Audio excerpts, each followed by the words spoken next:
queridas irmãs, queridos amigos. Começamos mais um programa O Espírito da Letra, analisando a obra de André Luiz, escrita através do médium Francisco Cândido Xavier. Hoje estamos começando o capítulo 4 do livro Evolução em Dois Mundos. Um livro bastante interessante, bastante cheio de explicações da ciência, conexões com o que a humanidade já descobriu e explicações de como a ciência espiritual organiza a vida para que haja também o avanço da nossa identidade espírito, para usar o corpo para obter aquilo que é necessário na evolução da nossa alma. O capítulo de hoje vai tratar do tema automatismo e corpo espiritual.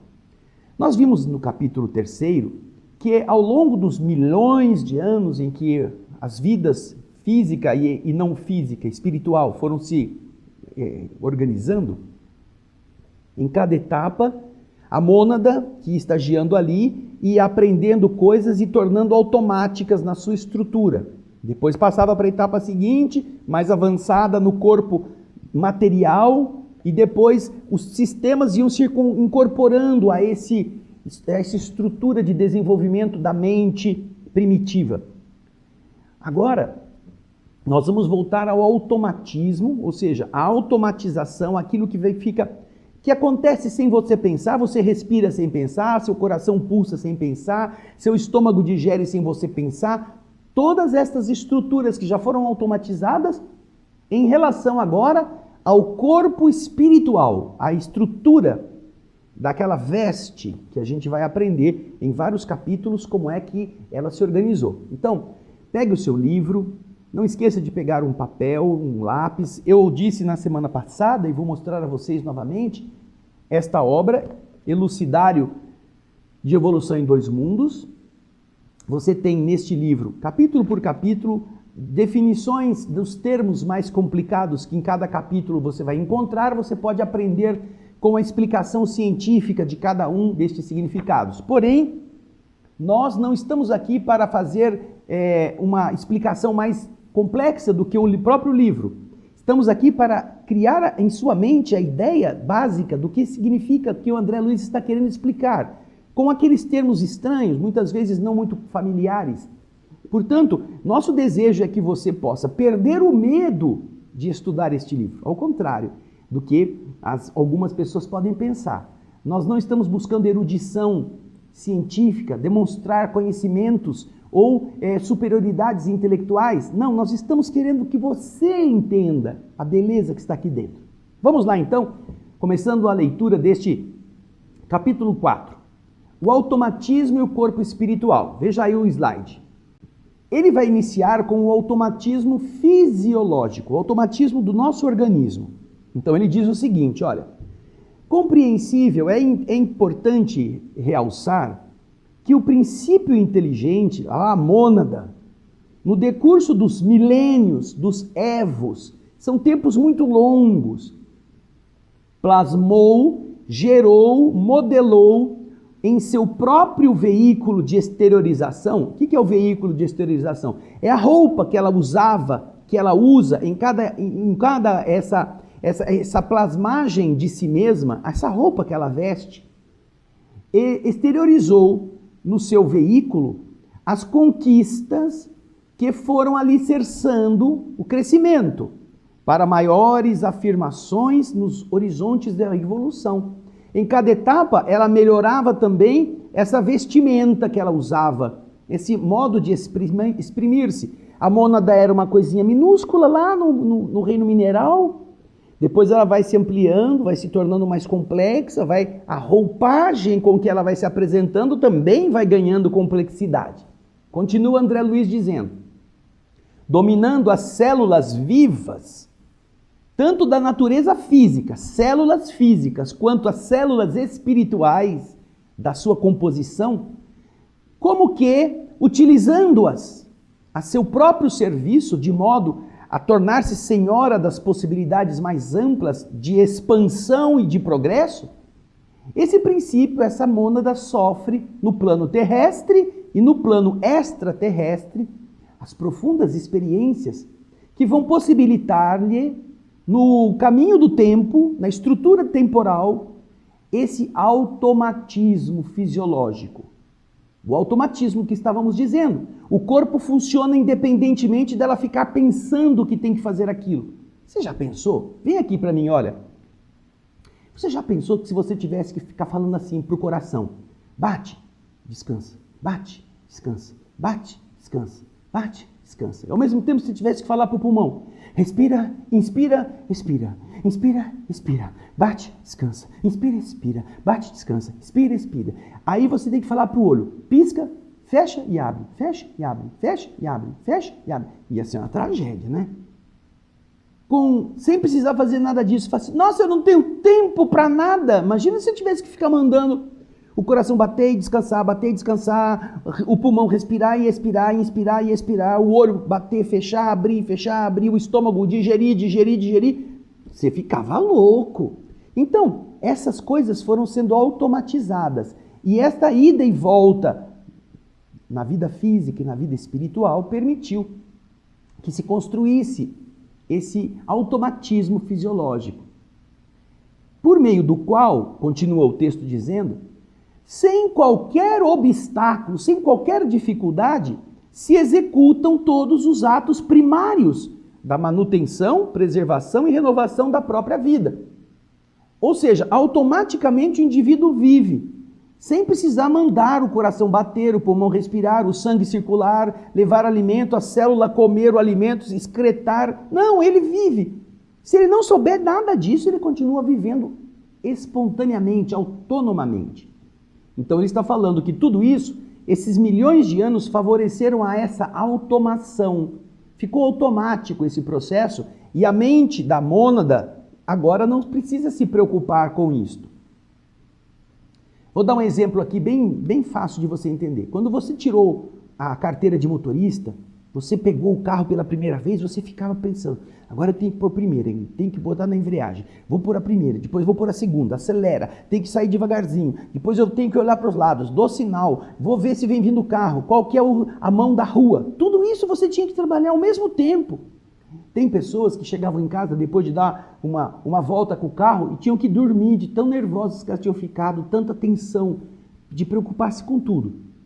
Porém, passaram-se os meses, passaram-se os anos, hoje você sai da sua casa e vai para o seu trabalho, vai para a sua escola, você nem lembra se trocou de marcha, você nem lembra se por que caminho você foi, porque está tudo automático, tá vendo? Na própria vida você faz isso. E é o que ele vai continuar a explicar para a gente na sequência. Vamos lá ao próximo slide. Aí ele vai falar sobre as atividades reflexas do inconsciente. Sabemos, diz André Luiz, que propondo-nos a aprender a ler e escrever, antes de tudo nós nos consagramos, nós nos dedicamos a esse trabalho difícil de assimilar o alfabeto da escrita e aquilo que significam os sons, consumindo, gastando energia cerebral e coordenando o movimento dos olhos, dos lábios e das mãos. Você precisa coordenar esses movimentos para que tudo dê certo, quando você vai se alfabetizar, para aprender a ler e escrever. Em múltiplas fases de atenção e trabalho, de maneira a que você consiga vencer essas nossas próprias inibições, essas dificuldades naturais do começo, para que depois de você vencer esse conjugar de ações mental, labial e motora, você consiga ler e escrever mecanicamente, sem qualquer esforço, a não ser aquele natural que você vai ler para absorver, ou que você vai escrever para se comunicar, ou que você vai colocar no papel o seu pensamento lido ou escrito. Porquanto a leitura e a grafia, a leitura e a escrita, se tornaram automáticas na esfera da sua atividade mental. Nós passamos, você não fica pensando agora no abecedário quando você vai escrever uma palavra. Você não precisa pensar B com A, ba, B com E, B com I, bi. Ah, é bi, bicicleta. Aí vem o C com I, C, então é B, I, C, I. Você não pensa mais isso. Você já aprendeu, isso já está automático. É o que o André Luiz está falando, como um exemplo. É o mesmo exemplo quase que eu falei aqui do motorista. Aí ele continua explicando. Nessa base, igualmente a isto, que é um conjunto incessante de repetição dos atos que são indispensáveis ao seu próprio desenvolvimento, nesta base, nesse mesmo processo, vestindo-se de matéria densa, pegando um corpo físico denso, e perdendo este corpo físico no fenômeno da morte, indo e voltando, indo e voltando, indo e voltando, para quando ele volta, se revestir de matéria sutil, de matéria mais leve no plano extrafísico. E depois esta matéria mais leve vai servir para ele renascer de novo na crosta da terra, em inumeráveis reencarnações de aprendizado. Desta forma é que o princípio espiritual, a mônada originária, incorporou, pôs nela mesma, todos estes conteúdos da inteligência que iriam fazê-la brilhar no cérebro do futuro, pelas chamadas atividades reflexas do inconsciente. Então, você vai perceber que essas questões são importantes que você não se esqueça. A mônada precisa vestir-se de matéria para nascer aqui nos diversos graus de evolução. Mas também, quando ela deixa a matéria densa pela morte, ela volta para o lado de lá, precisando estar revestida de uma estrutura vibratória adequada para ela estar ali. Depois ela pega essa estrutura e projeta na vida física para modelar um novo corpo, às vezes na mesma espécie, na mesma família evolutiva. Depois ela passa um tempo ali e morre. Então, este ir e voltar, ir e voltar, ir e voltar, ativaram no cérebro que vai sendo modelado com isto, essa atividade reflexa do inconsciente. Então, a estrutura perispiritual é automática. É automática. Quando você vai ler o livro Obreiros da Vida Eterna, na desencarnação do espírito Dimas, você vai ver que André Luiz ele descreve todas as etapas do processo de desencarnação do Dimas. E acontece que quando o perispírito do Dimas vai sendo retirado do corpo, dos pés para a cabeça, quando chega na última ligação do espírito com a matéria, eles precisam fazer a ruptura daquele laço, o cordão de prata, como alguns chamam. E quando isso acontece, à medida que vai sendo desconectado do corpo físico, vai surgindo em cima, André Luiz descreve, em cima do corpo que está morrendo, vai surgindo uma massa estranha, uma massa meio esbranquiçada, sem uma forma. E que quando chega no momento em que se rompe o último liame, que é o liame da ligação final do espírito com o corpo físico, que ele vê que uma luz violeta dourada se exterioriza quando se rompe esse último laço, ele vê o corpo espiritual que estava meio transparente ganhar a forma do próprio cadáver, igualzinho, imediatamente. Então você vê que o automatismo do perispírito já está construído nos alicerces da mente, ao longo de tantas e tantas idas e vindas do espírito. É muito interessante essa comparação que André Luiz faz, porque de verdade nós vamos construindo também o perispírito nesse ir e voltar. Agora, no próximo slide, nós vamos comentar uma coisa interessante. Ele vai falar de Descartes. Olha quem foi Descartes. Descartes foi um filósofo físico e matemático francês. Durante a Idade Moderna, era também conhecido pelo seu nome latino Renatus Cartesius. Ele nasceu no dia 31 de março de 1596 e morreu em 11 de fevereiro de 1650. Ele viveu 54 anos, mais ou menos, 55 anos. Ele recebeu as influências do pensamento de Platão, Aristóteles, Tomás de Aquino, etc, etc. E ele era matemático, portanto, ele também aprendeu muito com Arquimedes. Ele estudou numa universidade de Poitiers, em 2 anos, depois na Universidade de Franeker e na Universidade de Poitiers também. E ele influenciou com as suas ideias Isaac Newton, Gottfried Wilhelm Leibniz, Friedrich Engels, Husserl. Veja só quantos pensadores beberam os pensamentos de Descartes. E René Descartes tem uma teoria chamada teoria dos espíritos animais. Você fala, mas espírito de cachorro, espírito de gato, espírito de passarinho? O que será que são essa teoria? Vamos para o próximo slide, nós vamos pensar um pouquinho.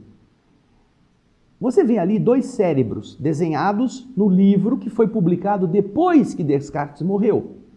Em 1662, publicaram um livro que traz esses desenhos. Segundo Descartes, todos os fluxos de nossa movimentação, de respostas orgânicas, dependeria do fluxo de espíritos animais dentro do cérebro, regulados pela glândula pineal. A glândula pineal está ali em vermelho. E em cima, durante o sono, você vê que o olhinho está fechado, você tem como se fossem sacos de ar vazios. Eles estão todos colabadinhos assim, ó. Estão todos vazios porque não tem atividade. Então, segundo Descartes, olha, no desenho superior há pouco fluxo dos espíritos e o cérebro encontra-se flácido durante o sono. Já no desenho de baixo, que representa o estado de vigília, existe grande fluxo de espíritos animais e a matéria cerebral está distendida. É como se enchesse aqueles sacos de ar e agora eles estão cheios desse espíritos animais. Esse animais não é de bichos, é no sentido de animar, de dar movimento. Então, você vê ali, nessa imagem, que Descartes tinha uma teoria para explicar por que a gente movimenta os músculos. Como que a gente tem esse movimento, ele usava essa expressão. Agora, no próximo slide, você vai ver uma outra ilustração. Para você mover o braço, segundo ele, a ilustração deste livro, De Homine, publicado em 1662, mostra isso. As informações visuais são levadas ao cérebro por nervos ópticos ocos. Ele dizia que os nervos são ocos. Daí elas chegam até a pineal regula o fluxo dos espíritos animais através dos nervos. E então esses espíritos, que seriam como gases, seriam como ventos muito sutis, eles viajam até os músculos do braço, provocando o movimento. É como o negócio de pistão, né? Você tem esse fluido que corre por tubos vazios para formar os movimentos lá na ponta. Aumenta e diminui a pressão do líquido e o braço se move. É a teoria que Descartes fala dos espíritos animais. Ele tentava explicar os movimentos usando essa coisa. Os músculos, os tendões seriam ocos. E esses espíritos, que seriam esses ventos que mobilizam, seriam como pressões de ar ou de alguma propriedade que fazia o músculo distender e voltar. Mas ainda tem mais um slide mostrando isso. Vamos ver. Olha aí, ó. O indivíduo está com o pé perto de uma fogueira e ele está sentindo calor. Então ele fala assim, ó, o que é um reflexo? Um reflexo, segundo a filosofia de Descartes, é o quê? Olha o que você está vendo ali, ó. O fogo desencadeia movimentos dos espíritos animais através de nervos ocos. Esses nervos saem do pé e, ó, segundo Descartes, passariam pela perna, subiriam pela coluna e chegariam lá em cima no cérebro, lá na pineal. Esse deslocamento, chegando no cérebro, abriria poros nesse ventrículo e esses poros absorveriam o ar, esse vento, esses espíritos animais, que iriam então dilatar os músculos da perna, provocando o seu afastamento. É o reflexo. O movimento reflexo que Descartes cita se daria por isso. Recebe a orientação de que está quente, os espíritos animais insuflam e então eles enchem pelos tubos, que seriam os nervos ocos, e aí a perna volta para fugir do calor. Isso é o que Descartes propunha neste livro. Agora nós vamos voltar para o texto, uma vez que você já entendeu o que são esses espíritos animais, esses espíritos que dão ânima. E vamos ver o próximo slide, quando ele vai falar da teoria de Descartes. Atento a isso e espantado diante do gigantesco patrimônio da mente humana, é que Descartes, no século XVII, ou para aqueles que gostam de francesar, René Descartes, indagar e perguntando, né? E perguntando a si mesmo como é que esses nervos tão complexos funcionam, ele formulou a teoria dos espíritos animais. Quem está falando agora é André Luiz, hein? Olha só, André Luiz está se referindo a Descartes. Esses espíritos animais estariam fechados dentro do cérebro, perpassando nas redes nervosas para atender os movimentos da respiração, dos líquidos ou humores e da defesa orgânica, sem participação consciente da vontade. Eles atuam mecanicamente, chegando o filósofo a afirmar que esses espíritos se conjugavam necessariamente refletidos, aplicando semelhante regra, notadamente aos animais que ele classificava como máquinas desprovidas de pensamento. Descartes não considerava os animais como seres vivos, mas só como máquinas que funcionavam desta maneira. Aí André Luiz continua agora analisando a ideia de Descartes. Descartes não conseguiu compreender toda a amplitude dos caminhos que se abrem à evolução na esteira dos séculos. Porém, veja só, ele abordou a verdade do ato reflexo, que obedece ao influxo nervoso. O ato reflexo é um automatismo, no automatismo em que a alma evolui para mais altos planos de consciência, através do nascimento, morte, experiência e renascimento na vida física e extrafísica, em avanço inevitável para a vida superior. Quando Descartes faz essa teoria dos espíritos animais, é claro que ele estava errado. Os nervos não são ocos, não existe um vento lá em cima, mas ele aborda pela primeira vez, de uma forma muito clara, o ato reflexo.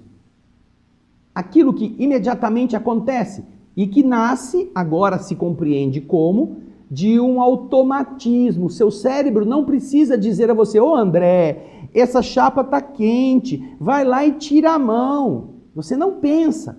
Você pôs a mão, sentiu o calor, imediatamente isso comunicou seu cérebro, você não pensou nele e você imediatamente tirou a mão. Só depois que você vai perceber que você tirou a mão porque estava quente, ou num ato simultâneo, de tão rápido que é. É o automatismo. Que René Descartes não entendia como, mas ele já estava tratando desse tema com uma explicação que não era correta, até por faltar conhecimentos técnicos para poder avaliar melhor, mas ele já viu aqui a existência de um ato reflexo, o reflexo imediato, automático, sem passar pelo raciocínio. Agora, então, depois que nós entendemos o que ele quis dizer sobre os espíritos animais, não pense que dentro do cérebro tinha uma lagartixa, tinha uma centopeia, que são os animais que iam... Não. O animal tem esse sentido de movimento. São espíritos que, na verdade, são fluidos, né? Fluidos de movimento. Seriam, talvez, bem traduzidos dessa forma. Agora, vamos ver André Luiz explicando o automatismo e a herança. Diz André Luiz: assim como na coletividade humana, o indivíduo trabalha para a comunidade a que ele pertence e dá a ela o produto das próprias aquisições, ou seja, o indivíduo estuda, descobre uma máquina e ele então fornece essa máquina uma bomba d'água e ele faz essa bomba d'água funcionar para tirar a água do poço e todo mundo da comunidade se beneficia disso. Então, da mesma forma que o homem, na coletividade humana, ele trabalha para essa coletividade a que lhe pertence e entrega a ela o produto das próprias aquisições e, ao contrário, a sociedade, aquela comunidade, trabalha em favor do indivíduo que a compõe, protegendo-lhe a existência. Veja só, é uma troca. O indivíduo estudou, mas ele foi estudar na escola para ele desenvolver a capacidade de pensar e chegar na bomba d'água. Então a coletividade forneceu a ele condições de segurança, condições de estudo, para ele poder se desenvolver. Há uma troca. Nos reinos menores, agora falando dos seres que estão nos reinos inferiores, nos reinos menos evoluídos, nos reinos menores, o ser inferior serve à espécie. a que ele se ajunta, a qual ele pertence. Confiando-lhe, entregando a essa espécie maquinalmente o fruto das próprias conquistas. Ele conseguiu uma situação de uma vivência de um pequeno protozoário. Ele vai trabalhar, ele descobre determinadas maneiras de conseguir se alimentar mais eficientemente, como protozoário. Então, essa aquisição, ele compartilha com a sua espécie de protozoários. Ele, então, confia a essa espécie o fruto das próprias conquistas. E essa espécie, a espécie onde ele está, trabalha em benefício dele, amparando-o com todos os valores por ela assimilados. Olha só. Não é só aquele protozoário, mas tem muitos protozoários que estão fazendo a mesma coisa. E então todos eles fornecem a espécie e essa espécie compartilha com todos os valores que todos assimilaram. Olha que interessante. Para que todos eles possam ir crescendo com as suas experiências. Puxa, que bacana. Então ele não está sozinho, ele compartilha com a espécie devolve para ele o que outros também desenvolveram. A fim de que, continua o texto, a fim de que a subida, a ascensão da vida não fique interrompida, não sofra qualquer solução de continuidade. Todos então cooperam para que todos possam progredir. Aí André Luiz diz, se no círculo humano a inteligência é seguida pela razão e a razão pela responsabilidade, nas linhas da civilização, sob os signos da cultura, então, nas nossas estruturas civilizadas, chamando de cultura todo esse processo, a inteligência segue a razão e a razão segue, o indivíduo leva para a responsabilidade. Se isso acontece no nosso nível, ele está dizendo, nas linhas, sob os signos da cultura, lá na retaguarda, lá embaixo, lá antes, quando a mônada estava lá embaixo, na retaguarda do transformismo, o reflexo vem antes do instinto e dá origem ao instinto, tanto quanto o instinto vem antes e dá origem a uma atividade refletida, que é a base da inteligência. Lá nos depósitos do conhecimento adquirido, pela relembrança, recapitulação e pela transmissão incessante, nos milhares de milênios em que o princípio espiritual, a mônada, atravessa lentamente os círculos elementares da natureza, como um vaso, olha que expressão bonita, como um vaso vivo, de forma em forma, até configurar-se no indivíduo humano, em trânsito para a maturação sublimada no campo angélico. Ele vai continuar evoluindo para os anjos, mas até chegar a isso ele vai recolhendo as informações. Então veja só que interessante, ele usa essa expressão, um vaso vivo. O vaso, você imagina um vaso de água cristalina, pura. Aí você tira 300 mil gotas e coloca em vários lugares. Cada gota vai recolher da superfície em que ela foi posta aquela poeira, aqueles esporos, aquela tinta. Cada uma vai ter uma coloração depois de estar ali por um tempo. Aí quando ele volta com todas as gotas para o mesmo vaso, cada gota traz aquilo que ela assimilou. E o vaso agora já não é mais daquela água límpida, agora já tem gotas com cores, gotas com esporos, gotas com poeira, gotas com outros elementos que vão ser misturados. Daí então, daquele vaso se retiram outros para novas experiências. E em cada uma dessas experiências, a mônada vai recebendo aquilo que ela recolhe da coletividade e ela também assimila para ela. Olha que interessante. Até que vai chegando de nível em nível, ela vai se beneficiando das experiências de todos e vai chegando ao seu individualismo do ponto de vista da sua estrutura intelectual, da sua inteligência mais completa. Desse modo, diz o texto, em qualquer estudo sobre o corpo espiritual, não podemos esquecer a função preponderante do automatismo e da herança na formação da individualidade responsável, para compreendermos a impossibilidade de qualquer separação entre a fisiologia e a psicologia, porque ao longo da atração no mineral, da sensação no vegetal, do instinto no animal, nós estamos vendo aquele embrião de consciência construindo as suas faculdades de organização. Ela está se organizando, está se tornando mais sensível, está se tornando mais inteligente em cada uma dessas etapas, transformando gradativamente toda a atividade nervosa em vida psíquica. Então, toda a atividade nervosa vai se transformando em vida psíquica. Começa a ter as sensações que não são físicas mais, são emocionais. E isso é decorrência dessa evolução de tempos em tempos. E agora ele vai falar da evolução e dos princípios cosmocinéticos. Veja que termo estranho, né? Cosmocinético. O que é cosmocinético? É a movimentação dos astros, a movimentação dos corpos celestes. Esses princípios que mantêm os corpos em movimento.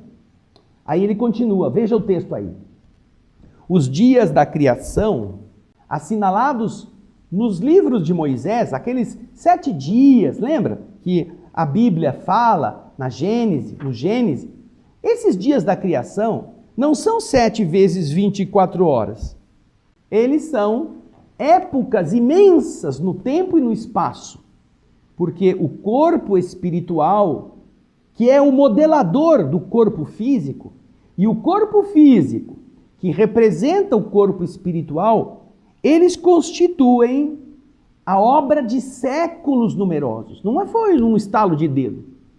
Obra pacientemente elaborada nas 2 esferas diferentes da vida, a se retomarem no berço e no túmulo com a orientação dos instrutores divinos que supervisionam a evolução terrestre. Com essa explicação, nós não estamos procurando, diz André, de modo algum, explicar a gênese do Espírito. Não queremos que com essa explicação a gente chegue a dizer como é que Deus criou o Espírito. Porque isto, por enquanto, implicaria uma arrogante e pretensiosa definição do próprio Deus. Quem que é Deus? Nós não queremos dizer isto.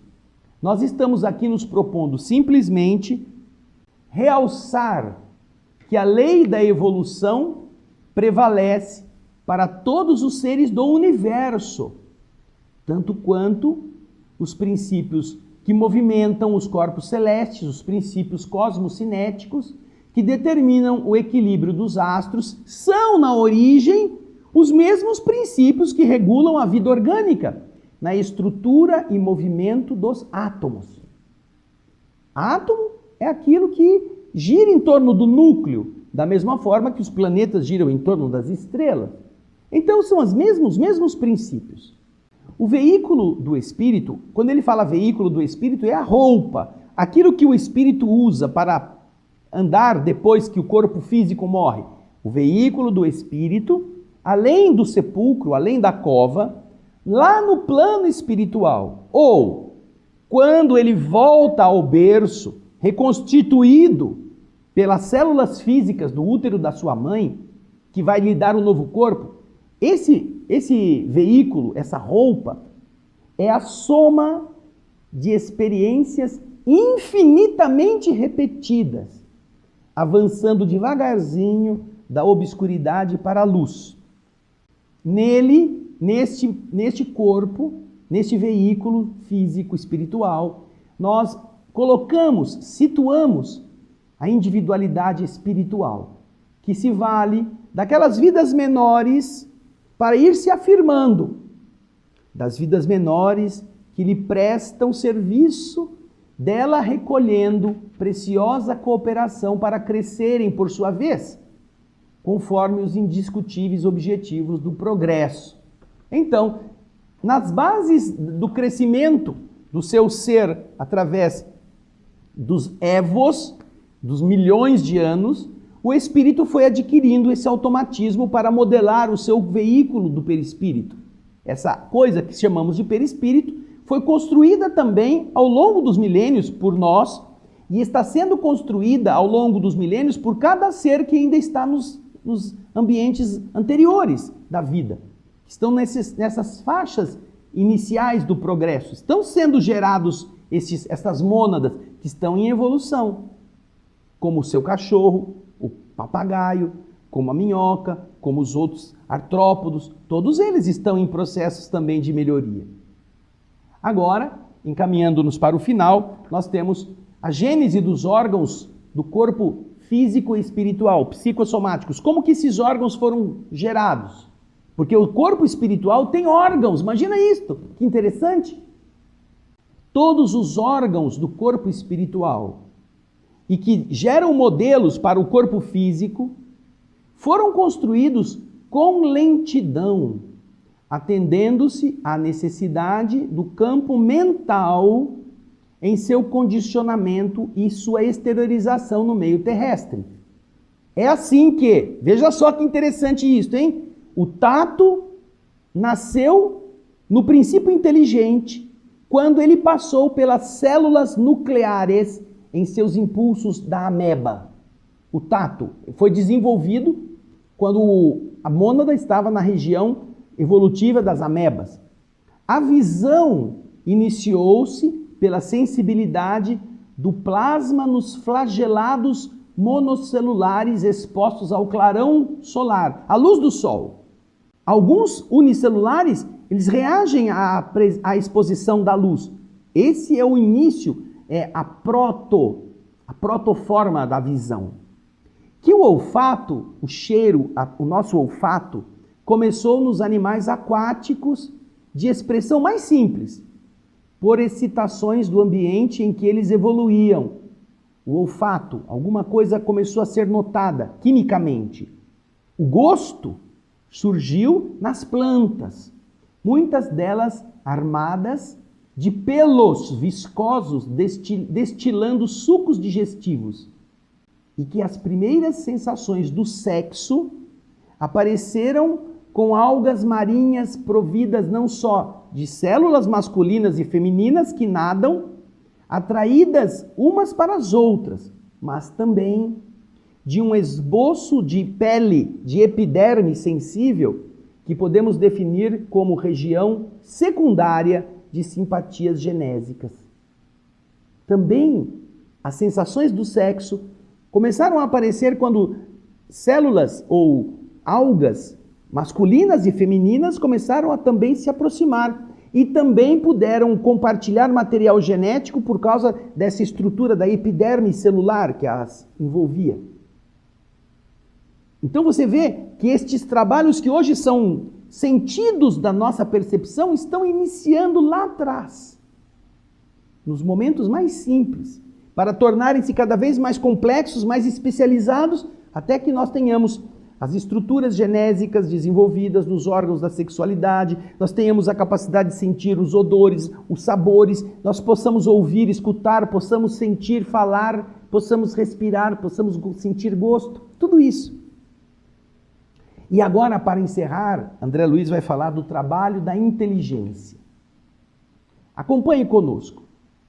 Examinando, portanto, o fenômeno da reflexão sistemática, constante, como um sistema, gerando o automatismo que assinala a inteligência de todas as ações espontâneas do corpo espiritual, o corpo espiritual tem isto. Ele também vai desenvolvendo todas essas ações espontâneas. Reconhecemos, sem dificuldade, que a marcha do princípio inteligente, a marcha da mônada inicial para o reino humano, e que a viagem da consciência humana para o reino angélico são um símbolo da expansão multimillenária da criatura de Deus, que por força da lei divina deve merecer, com o trabalho de si mesma, a auréola da imortalidade em pleno céu. Então você observa, como ele está dizendo, que esse reflexo, o fenômeno da reflexão sistemática, aquilo que o homem vai sentindo nas diversas etapas, repetindo-se para gerar automatismo que marca a inteligência, a compreensão de todas as ações espontâneas do perispírito, reconhecemos ao perceber isso, sem dificuldade, que saindo do princípio inteligente até chegar ao reino humano, e que saindo do reino humano a chegarmos um dia no reino angélico, estes dois caminhos simbolizam a expansão. Sai do pequenininho e vai aumentando, vai se expandindo, como aquela rosinha do deserto, que vai deixando aquela coisa fechadinha e vai se tornando cada vez mais assim, desabrochada. A expansão multimilenar da criatura de Deus, que por força da lei divina, ela mesma vai produzir, ela deve merecer pelo seu próprio trabalho a auréola da imortalidade em pleno céu. Ela se santificará com o seu esforço e com o seu aprendizado. Então, com isto, nós podemos entender como o perispírito também foi sendo modelado à medida em que as protoformas mais simples iam se sucedendo, também o perispírito ia se melhorando e depois comunicava essa melhora para os próximos passos, as próximas etapas. E não se esqueça de uma coisa, ele fala aqui que o perispírito produziu órgãos, ele tem órgãos no plano espiritual. Há órgãos? Pensa bem, quando você sonhou com alguém que já tinha morrido, essa pessoa tinha olho? Tinha olho, o olho piscava. Quando ela falava, ela tinha boca que abria e fechava? Ela tinha língua? Ao falar com você, você via isto? Poxa, se ela tem olho, se ela tem língua, se ela tem boca, se tinha dente lá dentro, de onde? Por que ela precisa? Não, podia ser um fantasma, um lençol flutuando. Não, o perispírito não é isso. O perispírito que vai servir de molde para os nossos órgãos, ele precisa ter estes órgãos em alguma estrutura da sua complexidade. Estes órgãos vão servir para modelar os órgãos do corpo físico. Não quer dizer que sejam idênticos do ponto de vista funcional. Porém, também no perispírito, nós precisamos plasmar estruturas que possam depois comunicar aos órgãos da matéria densa a sua forma de ser. Não apenas vindo das multiplicações genéticas de pai e mãe. Porque algumas pessoas, quando vão fazer o seu corpo, o corpo nasce defeituoso, apesar dos pais serem perfeitos. Por que nasceu defeituoso? Porque o modelo estava defeituoso por algum problema do espírito, do perispírito defeituoso. Aí você entende por que nós também estamos evoluindo na área do perispírito da mesma forma que o corpo foi evoluindo na área da matéria densa. Bem, isto é o que André Luiz nos explica neste capítulo. A evolução, o automatismo, a herança no perispírito desses mesmos projetos divinos, para que nós estejamos a cada dia melhorando quem nós somos. Portanto, você hoje, apesar de estar encarnado, você tem a obrigação de melhorar o seu perispírito. Isso pode ser feito. Você pode melhorar o seu perispírito se você modifica a sua mente, você modifica seu pensamento, você modifica a sua preocupação em se tornar um espírito mais elevado. Isso modifica o seu perispírito. E vai modificar o seu corpo futuro quando numa próxima encarnação você voltar à Terra. Mas tem tanta coisa, gente. Na próxima semana a gente vai para o capítulo 5º, o capítulo que vai nos explicar também sobre o corpo espiritual, vai nos explicar as células. Células e corpo espiritual. Que ligação existe entre eles? Vamos esperar. Mas vai lendo, não fica esperando eu ler não, vai lendo você, vai pondo suas interrogações, suas dúvidas. No nosso próximo programa a gente vai abordar o capítulo 5º. Muito obrigado pela sua audiência, um grande abraço, esperamos que você esteja se sentindo estimulado a ir pesquisar mais, a ir estudar com mais profundidade, mas que você esteja entendendo todo esse conjunto de ensinamentos que nascem do mais simples para chegar ao complexo de hoje e que vai sair do complexo de hoje para se tornar o anjo de amanhã. Esse é o projeto de Deus para você. Não esquece disso. Obrigado pela sua audiência, até o nosso próximo Espírito da Letra e muita paz.